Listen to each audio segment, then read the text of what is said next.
In today's tutorial, I'm going to show you how to disable and turn off autofill on your MacBook device.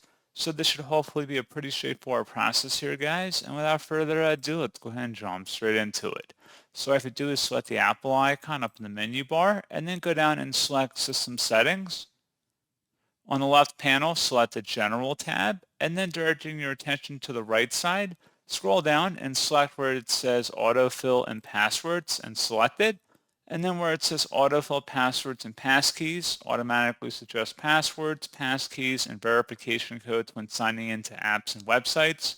Click inside that oval to toggle that off, and that's all you have to do. So pretty straightforward process, guys, and as always, thank you for watching. I do hope I was able to help you out, and I do look forward to catching you all in the next tutorial. Goodbye.